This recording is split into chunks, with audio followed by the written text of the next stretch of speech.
Hello दोस्तों, कैसे हो? आपका स्वागत है त्रिपान स्टडी सेंटर में। आज जो हम करने जा रहे हैं क्लास 12 एनएस बोर्ड का जो है सोशोलॉजी का चैप्टर 4 समाजशास्त्र में शोध की विधियां और तकनीक। देखिए, ये चैप्टर कई मानने में कई क्लास के बच्चों के लिए इंपॉर्टेंट है, चाहे वो 11वीं हो, 12वीं हो, सीबीएसई एनसीईआरटी के हो, चाहे यूपी बिहार बोर्ड के बच्चे हो, चाहे वो एनआईओएस के बोर्ड हो। सभी कक्षाओं के लिए जो है समाजशास्त्र में शोध की विधियाँ और तकनीक कई मानने में इम्पोर्टेंट है। तो ये इसमें जो चैप्टर में हम बहुत कुछ जानेंगे और समझेंगे।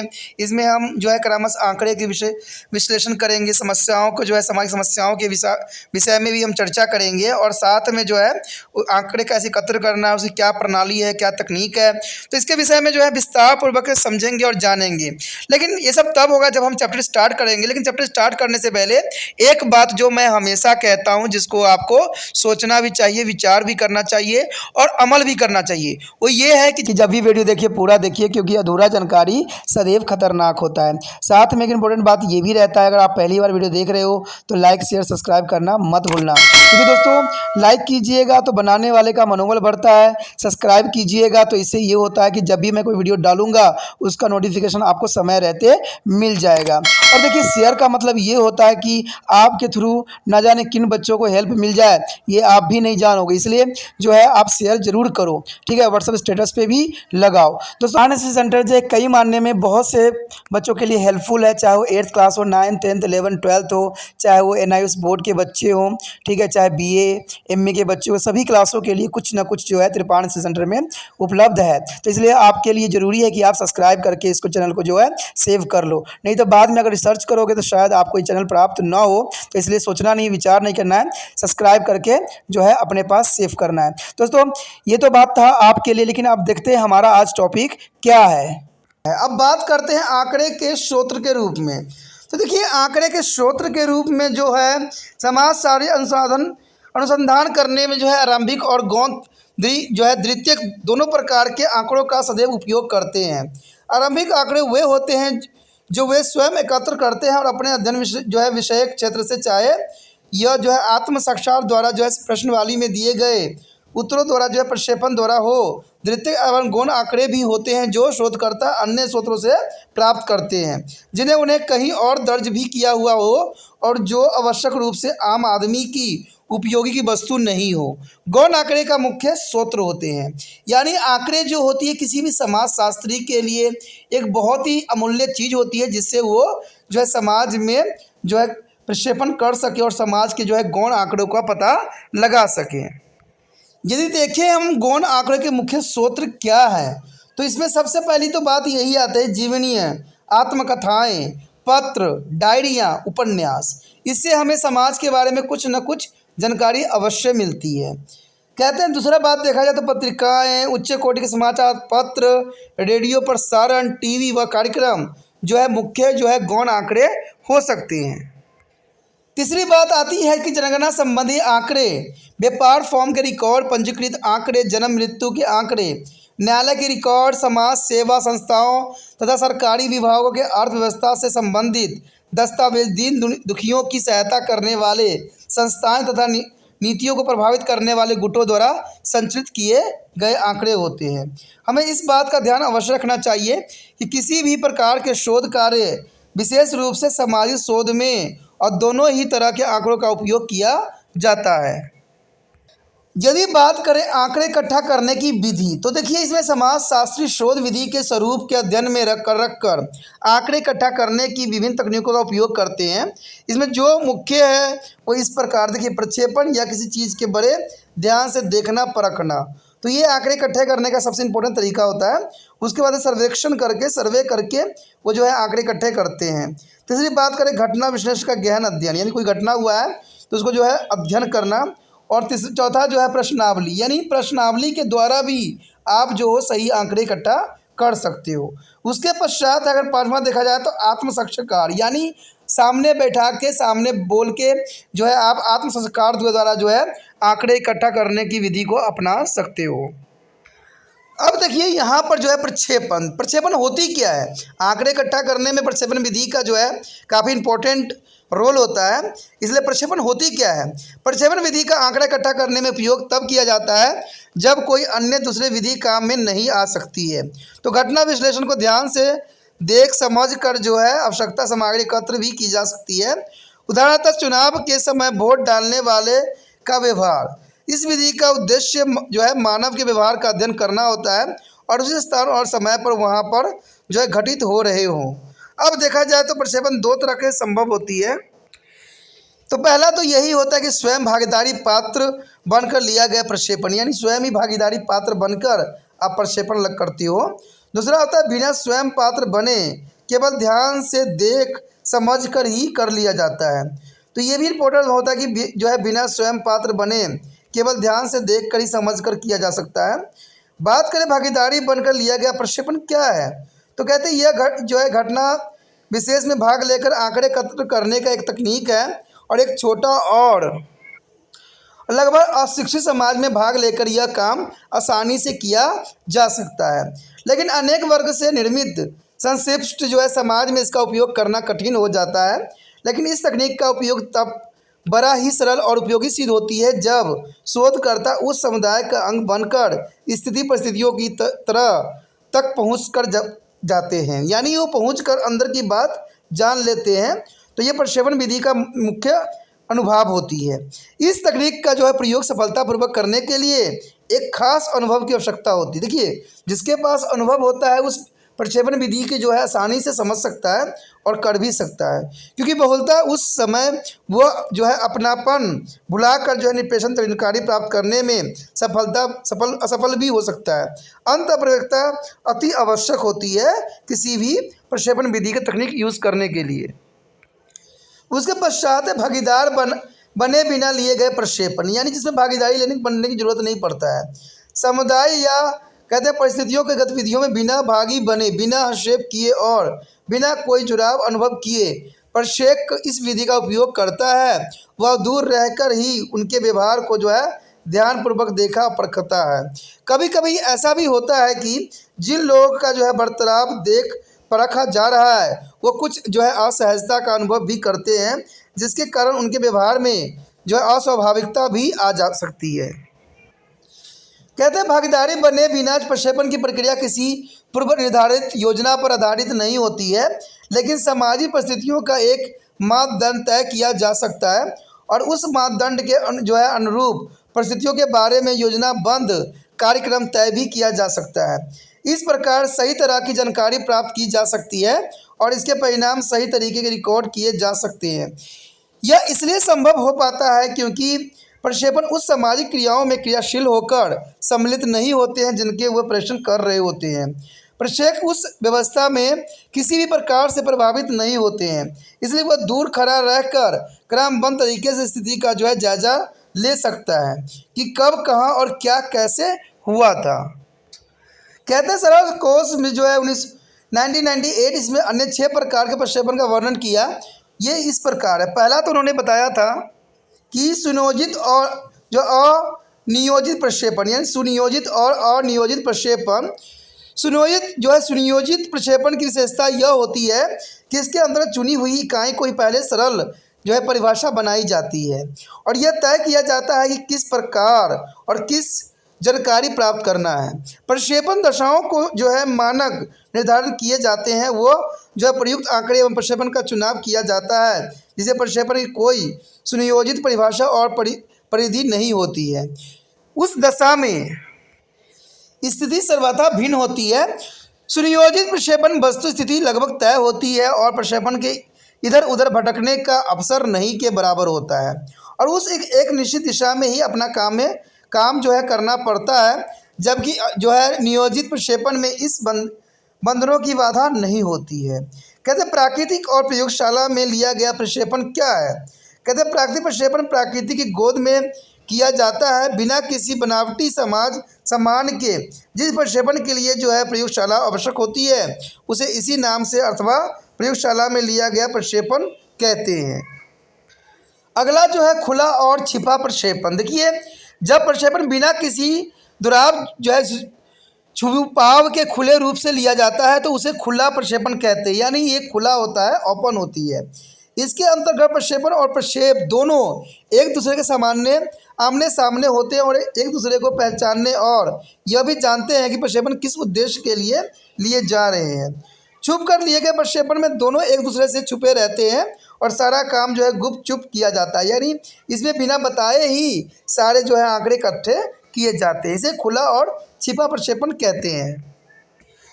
अगला जो है प्रत्यक्ष और प्रक्षेपण, यानी प्रत्यक्ष रूप से किए गए प्रक्षेपण में प्रक्षेपण लगभग निष्क्रिय रहता है, अर्थात जिस स्थिति का अध्ययन किया जाता है प्रक्षेपण उसमें सक्रिय भाग नहीं लेता है। जैसा जो हो रहा है दिखाई दे रहा है वो उसको ही रिकॉर्ड कर लेता है। अप्रत्यक्ष प्रक्षेपण में वस्तु स्थिति को सीधे जो है आंखों से नहीं देखा जाता है। प्रक्षेपित वस्तु या तो मृत होती है या अध्ययन में भाग नहीं ले पाती है। इस विधि का उपयोग जो है अपराध, वैज्ञानिक, बहुधा और उन स्थितियों में करते हैं जिन्हें वे स्वयं नहीं देख पाते हैं, जैसे काल हत्या के मामले। जो कत्ल हत्या के मामले होते हैं उसमें जो है प्रक्षेपण नहीं देखी जाती है। उसके पश्चात आता है गुप्त और मुक्त प्रक्षेपण। कहते हैं गुप्त रूप से किए गए प्रक्षेपण में जिस व्यक्ति का अध्ययन किया जाता है और किया जा रहा होता है उसे इस बात का पता ही नहीं होती है कि कोई उसके ऊपर पैनी नज़र रखा हुआ है। अगर साधारणतः शोधकर्ता स्वयं उस वस्तुस्थिति में सक्रिय रूप में भाग ले रहा होता है तो, नहीं तो उसे यह एहसास दिलाने में कठिनाई होगी कि वह वहाँ उपस्थित है या था। इस प्रकार प्रक्षेपण में कोई पूर्व नियोजित योजना नहीं होती है। कभी कभी इस कारण उन्हें अपने सामान्य व्यवहार को हटकर भी काम करना पड़ता है।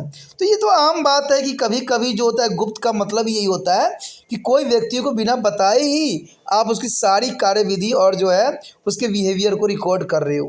कहते हैं तभी जो है सही मानने में बिहेवियर आता है, क्योंकि अगर बता दिया जाए कि हम उसके प्रक्षेपण नोट कर रहे हैं तो व्यक्ति जो है गलत चीज़ों पे कभी ध्यान नहीं देगा और इसको चोरी चोरी बताने वाले में वो हर एक बात का यूज़ करेगा जो उसको जो है वास्तविकता में करता है। उदाहरण के लिए यदि पुलिसकर्मी को यह पता हो कि थाने में उसका व्यवहार किस प्रकार के द्वारा प्रकार देखा जा रहा है तो वह अपराधियों के प्रति निम्न सतर्क का घटिया प्रयोग करेगा। देखिए इसमें बात करें पुलिसकर्मी भी जो होते हैं, अगर आप जनता के समक्ष देखोगे तो इनका व्यवहार जो है बिल्कुल जो है रूड होती है। पता नहीं इनके अंदर इतना रूढ़ता कहाँ से आती है, इसमें कोई दो राय नहीं है। अगर आपको किसी पुलिस वाले से अगर कोई झड़प हो जाए, कुछ बात भी बोल दो तो वो लात जूते ही बात करने लग जाते हैं। कहते हैं आम जनता को तो ये कुछ समझते ही नहीं है, उनके सामने तो आम जनता एक कीड़े मकोड़े के समान होते हैं, क्योंकि उनको ये लगता है कि मेरे पास तो वर्दी का पावर है और मैं जो चाहे कर सकता हूँ। आप थोड़ा सा भी बात बोलोगे तो वो आप पे लात जूते की ही बात करेंगे, थोड़ी गलती हो जाए तो मार पीट के ही बात करेंगे। तो कहते हैं आम जनता जो शरीफ है वो बेचारा करे भी तो क्या करे। कहते हैं अपनी विडंबना अपने पास ही रह जाती है। तो ये बात अगर आप पुलिसकर्मी पे परीक्षण करो तो आपको साफ जाहिर इसमें आ जाता है, क्योंकि पुलिसकर्मी का व्यवहार जो होती है हर जगह रूढ़वादी ही रहती है। कहते हैं मैंने कहीं एक जगह सुना था कि पुलिस वाले के पास कभी रात्रि के समय नहीं जाना चाहिए क्योंकि वो खा पी रखे होते हैं। अरे भाई खा पी रखे होते हैं इसका मतलब क्या है कि वो दारू पी रखे होते हैं? ऐसा तो हमारा समाज में कहीं लिखा भी नहीं गया है कि पुलिसकर्मी को जो अपने ड्यूटी पे शराब पी के रहना चाहिए। ये बात कई लोगों के मुंह से मैंने सुना है कि रात में वो लोग पी के टल्ली रहते हैं और कोई व्यक्ति अगर जाता है तो उसके साथ दुर्व्यवहार करते हैं। तो इसमें कहते हैं ना सरकार अपने डिंगे बहुत हाँक रही होती है, लेकिन उनके यही छोटी मोटी चीज़ ही उनसे संभल नहीं पाता है। तो अगर ये परीक्षण आप करोगे तो आपको जो है बहुत बड़ी सच्चाई का जो है आपको दर्शन होगी, क्योंकि इनके व्यवहारों पर करना सबसे मान्य होता है, क्योंकि न जाने इनके अंदर कितनी पावर आ जाती है। कहते हैं जब वर्दी पहन लेते हैं तो पता ना उनके कितनी नशा चढ़ जाती है वर्दी का, लेकिन उनको ये एहसास नहीं होता है कि ये वर्दी उन्होंने जनता की भलाई के लिए पहना है, ना कि जनता पे ही रोब दिखाने के लिए। आज कहते ना चाहे जनता जितना मर्जी कर ले, जनता एक घूण की तरह ही होती है जो कनक के साथ सदैव पिसती ही रहती है। कहते हैं हम मंत्री लोगों को आगे लाते हैं, उनको चुनाव में जिताते हैं और अपना प्रत्याशी बनाते हैं, लेकिन बाद में वही जो होते हैं दीमक की तरह हमें खोखला करते चले जाते हैं। हम पे तरह तरह के टैक्स लगाते हैं, हम पे ही रोब दिखाते हैं, हमें ही मारते हैं। अगर हम कोई गलत भी ना करें फिर भी वो ऐसा केस बना के डाल देते हैं जो हम जीवन भर नहीं निकल पाते हैं। तो ये सारी बातें प्रक्षेपण के अंतर्गत आता है, क्योंकि अगर आपको इसके बिहेवियर की जाँच करना है तो आप किसी भी पुलिस वाले का इसका अध्ययन का जो है पात्र बना सकते हो और इससे जो है आप अच्छे से समझ सकते हो। उसके पश्चात है सामाजिक सर्वेक्षण। कहते हैं सामाजिक सर्वेक्षण भी इसी के अंतर्गत आता है। एक विशेष समुदाय की किसी विकट समस्या को समझने और उसे दूर करने के लिए जो उपाय सुलझाने की दृष्टि से सर्वेक्षण किए जाते हैं, जो बड़े ही सुनियोजित और विस्तृत होते हैं। सर्वेक्षण का उद्देश्य जानकारी प्राप्त करना होता है और इस प्रकार एकत्र की गई जानकारी और आंकड़े जितने विस्तृत और सटीक होते हैं, समस्या के समाधान की योजना उतनी ही उत्तम होगी और लक्ष्य की प्राप्ति समुदाय के लिए उतनी ही संपूर्ण और उपयोगी भी होगी। तो ये सामाजिक सर्वेक्षण के अंतर्गत आता है दोस्तों। ये बात बहुत इंपॉर्टेंट है कि देखिए, जब तक सर्वेक्षण के उद्देश्य सही नहीं हो, सही आंकड़े नहीं हो, तब तक आप सटीक जो है समस्याओं का समाधान नहीं कर सकते। तो ये परीक्षण के अंतर्गत ही आता है, सर्वेक्षण के अंतर्गत आता है।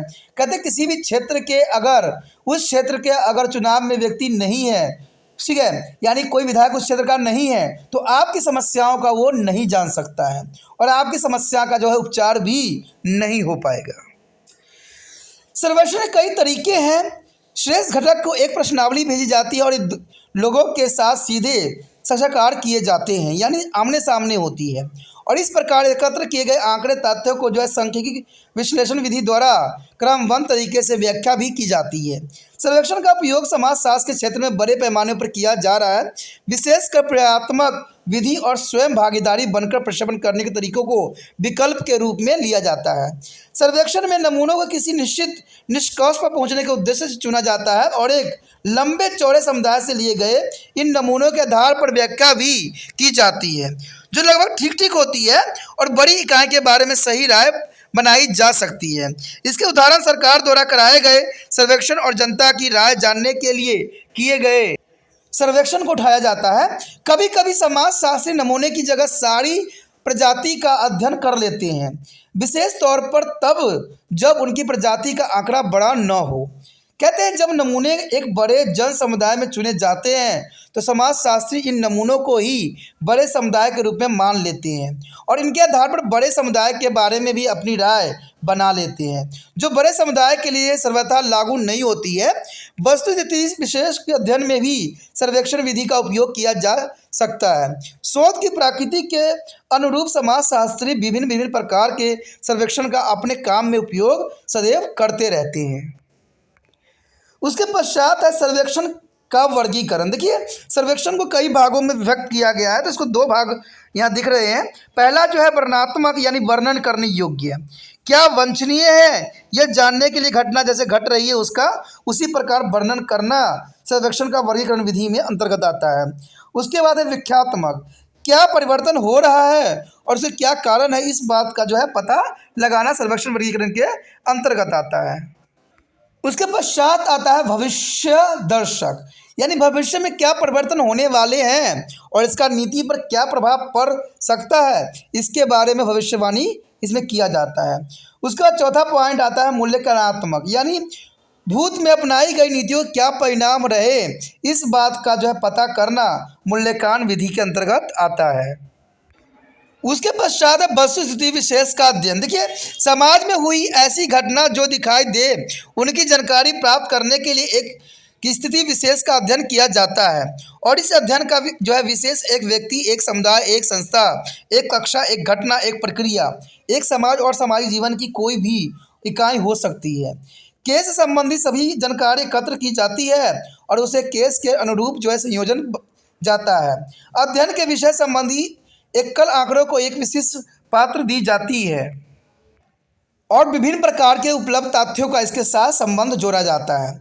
इस तरह छोटी छोटी बातें तथ्यों का भी विस्तार में समावेश किया जाता है। ऐसा करना दूसरी विधियों के माध्यम से आसान नहीं होती है, उन्हें गौण समझकर अलग थलग कर दिए जाने की संभावना बनी रहती है। इस विधि की मूलभूत धारणाओं यह है कि एक विशेष प्रकार की वस्तुस्थिति में अति विशेष घटना का गहन गंभीर अध्ययन करके उसी के समान घटनाओं के बारे में जो है सामान्यीकरण किया जा सकता है।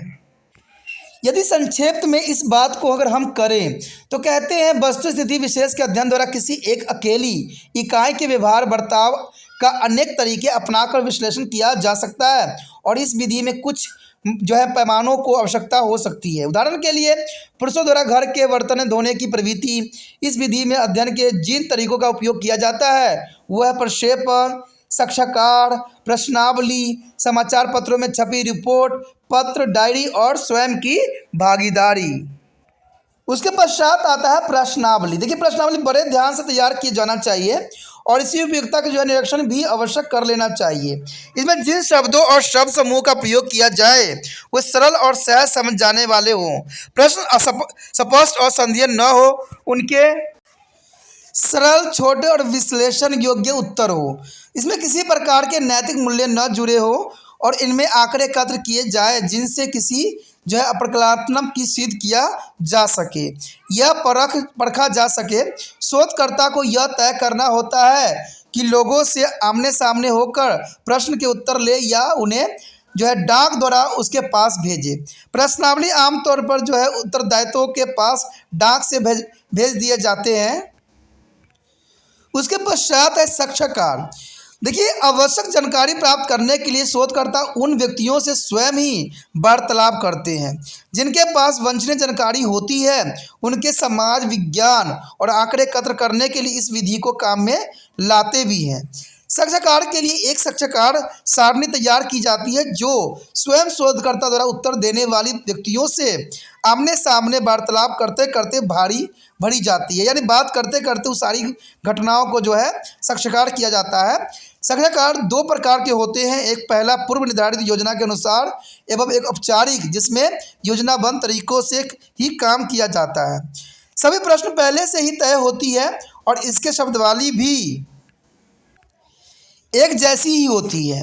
यह एक मानकीकृत और पूर्णता नियंत्रण कार्य विधि है। दूसरा जो है अनौपचारिक साक्षात्कार होता है जिसके अंतर्गत उत्तरदाता अपने उत्तरों को बड़ा छोटा कर सकता है और इसकी कोई पूर्व निश्चित योजना या शब्द जाल भी नहीं होती है। यदि उत्तरदाता को आपत्ति न हो तो एक टेप रिकॉर्डर इस काम में बड़ा ही सरल एवं उपयोगी साधन सिद्ध हो सकती है और इस सारे काम में साक्षात्कार करने वाले को बड़ी चुस्ती और होशियारी दिखाई करके जो है उत्तरदाता से शोध विषय सभी उपयुक्त जानकारी प्राप्त करनी होती है। साक्षात्कार विधि का चयन कई बातों पर निर्भर भी करती है, जैसे अध्ययन के लिए चुने गए विषय का उद्देश्य क्या है, समय और धन साधन की जो है उपलब्धता तथा शोधकर्ता की कार्य कुशलता पर भी ये जो है प्रश्नावली जो है डिपेंड करता है, यानी साक्षात्कार के रूप में जरूरी होता है। उत्तर जितने उच्च स्तर के और सटीक होंगे, वस्तु स्थिति संबंधित जो है प्रतिक्रियाएं, मनोवृत्ति और राय उतनी ही खरी और स्पष्ट होने की आशा की जा सकती है। उत्तरों की जो है प्रारंभिक तुलना भी की जा सकती है। उत्तर जितने मुक्त होंगे उससे उतनी ही अधिक विस्तृत और साफ तस्वीर सामने आएगी, विशेषकर तब जब किसी एक केस के बारे में जानकारी प्राप्त करनी हो। कहते हैं उपयुक्त विधि एक दूसरे से अलग नहीं है और इस सब का सम्मिश्रण भी किया जा सकता है और इस सब का एकमात्र उद्देश्य यह पता करना होता है कि लोग जिस तरह का व्यवहार करते हैं वो कैसा और क्यों करते हैं। तो व्यवहार बहुत बड़ी दोस्तों ज़रूरी बात होती है जो हर क्षेत्र में देखने को मिलता है। मैंने जैसे बताया भी था कि हर क्षेत्र में व्यवहार जो होती है उनके पद के ऊपर डिपेंड करता है। कहते हैं आज लोग जो होते हैं अगर आपको काम निकलवाना है तो बहुत ही प्यार से बात करेंगे, लेकिन जैसे ही काम निकल जाएगा तू कौन मैं कौन है, तो ऐसी व्यवस्था आ जाती है। बात अगर करें यहाँ पर किसी भी पावर की तो कहते हैं आज लोग पावर का गलत उपयोग कर रहे हैं समाज में, ठीक है। कहते हैं अगर किसी पेड़ में अधिक फल लग जाए तो पेड़ सदैव ही झुक जाता है। कहते हैं जो सीना तान के खड़ा रहता है उसको हवा की झोंका ऐसे ही उड़ा के लेके चली जाती है। इस अध्ययन विधि में ही समाजशास्त्र की सिद्धांत है और आधारभूत धारण संकल्पना भी दी गई है। यह विधि एक दूसरे से विकल्प नहीं है, इन्हें एक दूसरे के साथ मिलाकर प्रयोग में लाया जा सकता है। यह इस बात पर निर्भर करता है कि आपको खोजना क्या है और एक ही विषय के भिन्न पहलुओं के बारे में जानकारी प्राप्त करने के लिए एक विधि दूसरे विधि से अधिक उपयोगी सिद्ध भी हो सकती है। उदाहरण के लिए सर्वेक्षण करते समय प्रक्षेपण विधि की भी आवश्यकता पड़ती है। तो दोस्तों इसी के साथ हमारा 4th चैप्टर जो है काफ़ी इंपॉर्टेंट था, जो कि बहुत ज़रूरी था, तो इसको जो है आप ध्यान से समझने की कोशिश करना। अगला चैप्टर जो है और भी इम्पोर्टेंट है तो उसको भी देखना मत भूलना, ठीक है। लेकिन आपको जो कार्य करना है, आपको नहीं भूलना है, वो ये है कि जितना हो सके ये वीडियो जो है दूसरे बच्चे तक पहुंचाना है। जिनका जो है सब्जेक्ट सोशोलॉजी है उनके लिए बहुत ही इम्पोर्टेंट रहेगा, ज़रूरी रहेगा, क्योंकि आपको पता है कि त्रिपाठी सेंटेंस जो है लाइन टू लाइन वर्डों को समझाने की कोशिश किया जाता है, तो ये काफ़ी इंपॉर्टेंट रहेगा। कहते हैं ना कि लाइन टू लाइन अगर आप समझ लेते हो तो ये आपके लिए काफ़ी ज़रूरत बन जाता है। तो इसलिए जो है आप जितना हो सके इसको शेयर करने की कोशिश कीजिए और शेयर करने के लिए आपको अधिक कष्ट सहने की ज़रूरत नहीं है। सिर्फ आपने क्या करना है, यूट्यूब से कॉपी करना है और व्हाट्सएप स्टेटस पे लगा देना है। इसी के साथ जो है दोस्तों हमारा टॉपिक आज खत्म हो रहा है। ठीक है, अगर आपको अच्छा लगा तो लाइक शेयर सब्सक्राइब जरूर कीजिए। अगर पहली बार अगर आप वीडियो देख रहे हो, पहली बार मेरे चैनल पे आए हो, तो सब्सक्राइब करना आपका फ़र्ज़ बन जाता है। सब्सक्राइब करने से ये होगा कि जो भी मैं आप क्लास के रिगार्डिंग कोई भी वीडियो डालूंगा उसका नोटिफिकेशन जो है समय समय पर आपको प्राप्त होता रहेगा। अगर सब्सक्राइब नहीं कीजिएगा, अगर आप दोबारा से तिरपान स्टडी सेंटर पर आने की कोशिश कीजिएगा तो वहाँ पर आप तिरपान लिखिएगा तो जो है वो तिरपस कर देगा। ठीक है, जो आप गूगल पर सर्च करेंगे वो तिरपस कर देगा, जिससे वजह से आप जो है मेरे वीडियो का जो है फ़ायदा नहीं उठा पाओगे। तो सोचिए मत, विचार मत कीजिए, सब्सक्राइब कीजिए। आप सोचते होइएगा कि मेरे जो एग्ज़ाम खत्म हो जाने के मेरा क्या ज़रूरत है तिरपान स्टडी सेंटर से। ठीक है, तो इसलिए सब्सक्राइब नहीं करने का सोचिएगा। लेकिन दोस्तों ऐसा नहीं है, तिरपान स्टडी सेंटर जो है बहुत हेल्पफुल है। क्योंकि ये जो है आपके 8th class 9th 10th 11th 12th जो आर्ट्स के सब्जेक्ट को कवर करता ही है, प्लस जो है ये NIC बोर्ड के जो है 10th +2 को भी कवर करता है। साथ में BA जो है फर्स्ट ईयर से लेकर 6 सेमेस्टर तक बच्चों के लिए ये अग्रसर रहेगा आर्ट्स सब्जेक्ट में। तो सोचिए नहीं, विचार नहीं कीजिए, काफ़ी जो है तिरपान स्टडी सेंटर का फ़ायदा ही फ़ायदा है। ठीक है, अगर आप मुझे प्रोत्साहित करोगे तो आपके लिए मैं तरह तरह के वीडियो बनाऊंगा जो आपको फ़ायदा पहुंचाएगा। एग्ज़ाम के तौर पे मैं आपको जो है पेपर भी आपको सोल्यूशन करके दिखाऊंगा जो आपके लिए फ़ायदेमंद रहेगा। अगर नहीं सब्सक्राइब कीजिएगा, मेरा मनोबल घटेगा, तो हो सकता है कि आपको फिर दोबारा मैं ना वीडियो बनाऊं और आपको फ़ायदा ना पहुंचाऊं। तो अभी भी नहीं सोचिए, मेरा जितना आप फैलाइएगा, जितने दूसरे बच्चों के साथ शेयर कीजिएगा, उतना जो है मैं आपके लिए कार्य करने में अग्रसर रहूँगा। ठीक है दोस्तों, इसे सोचिए मत, विचार मत कीजिए, अभी सब्सक्राइब कीजिए और अपने व्हाट्सएप स्टेटस पर लगाइए और दूसरे बच्चों के साथ भी शेयर कीजिए। ठीक है दोस्तों, अपना ध्यान रखना। बाय।